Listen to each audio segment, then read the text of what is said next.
I'm Alan Spears with Occupy Democrats, and we have to have a little chat about the upcoming debate between President Biden and former President and convicted felon Donald Trump. Now, we have briefly discussed this upcoming debate previously here on this channel, but in case you have missed those videos or missed the information, to briefly summarize, the debate between President Biden and Donald Trump is rapidly approaching and just a few days away. The debate will be hosted by CNN and have a moderator in a somewhat more traditional fashion. However, there have been a few significant changes that both candidates are going to have to contend with. First off, their microphones will be turned off whenever they are not directly responding to a question that was asked. There will be no props or any other items or materials allowed on stage aside from a simple notepad and pen for the candidates to write notes. But one of the most notable changes is that there is actually going to be no live studio audience or anyone aside from the candidates and the moderators and possibly the television crew in the debate hall. This lack of audience is certainly going to be most fascinating with how Donald Trump will perform and react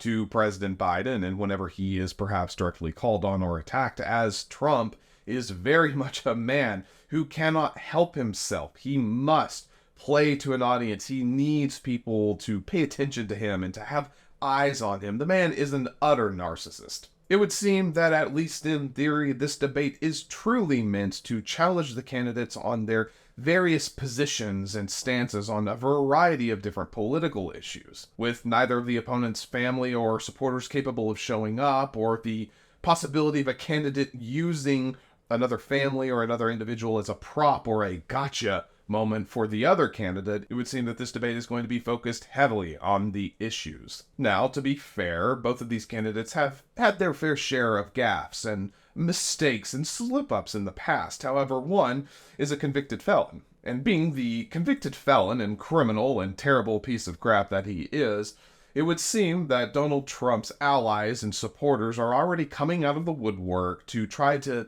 preempt and lay some groundwork for why Trump isn't going to be faring as well as he might, or why President Biden somehow has an edge. And that brings us nicely into what we are going to be talking about today, in how Fox News is already running cover for Donald Trump. You know, I always do love to remind people that Fox News is, by definition and legally, not considered a news network.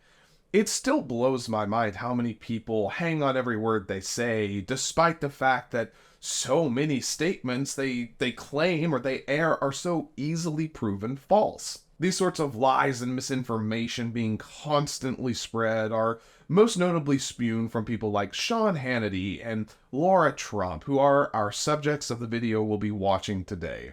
Now, what is going to be more than likely very unsurprising to you, Sean Hannity, as well, of course, as Lara Trump, have both had their fair share of controversies in the past. And while we're not going to be diving too deep into their past today, it should be noted just how often the people that come out to defend Donald Trump or support him or throw their weight behind him, why are they always criminals? Why are they always grifters? Why are they always these just heinous, bottom-of-the-barrel people in our society? It really is just pathetic and sad just how far these people will fall and the depths they will plunge just to demean themselves and demean others in order to score some goodwill or some sympathy, if such is even possible, with Donald Trump and his supporters and staff. It's sad, it's pathetic, and it's exactly what we're going to be watching as Sean Hannity and Lara Trump discuss the upcoming debates and the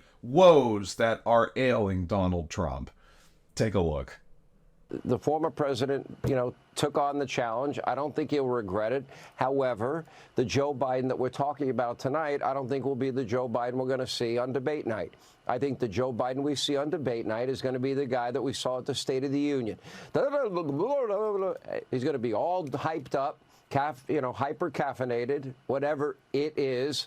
It's interesting that 70% of the country does like the idea of drug testing. I like the idea.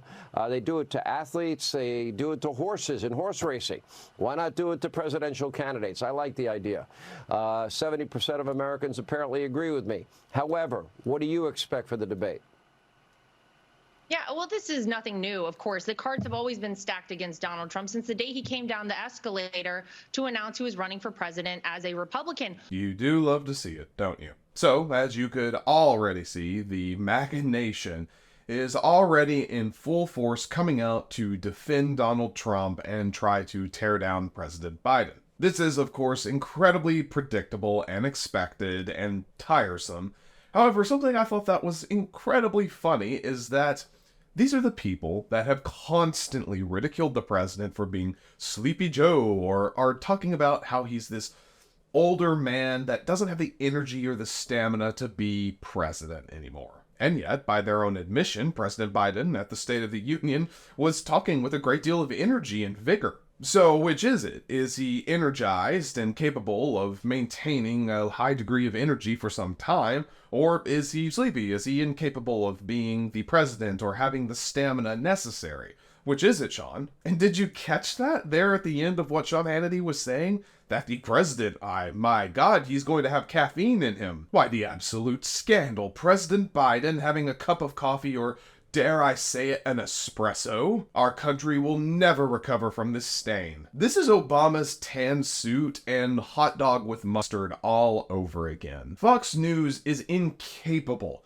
of any semblance of journalistic integrity. If you want to start drug testing people for caffeine before debates, I'm pretty sure that 90% of America would fail that test. But perhaps Hannity was referring to something else, some secret drug that makes you incredibly smart and focused for an extended period of time. Now, in the interest of full transparency and honesty, I am not a medical professional. With that said, I am completely unaware of any drug out there that could somehow sharpen and refine President Biden from a sleepy old man who doesn't have any stamina, in their words, to someone who is fully focused and capable and thriving in a debate. I believe that the closest approximation to this sort of drug, and they're theoretical, is Adderall, which allows people with attention deficit disorder to focus and allows them to actually concentrate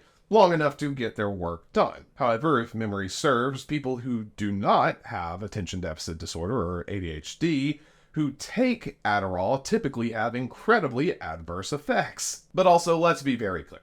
President Biden is not taking Adderall. He doesn't have some sort of secret government facility producing this incredible mind-focusing, mind-altering drug that will make him incredibly capable and super sharp. He doesn't have the pill from Limitless. That seems to be what they're alluding to. And let's just call this what this is.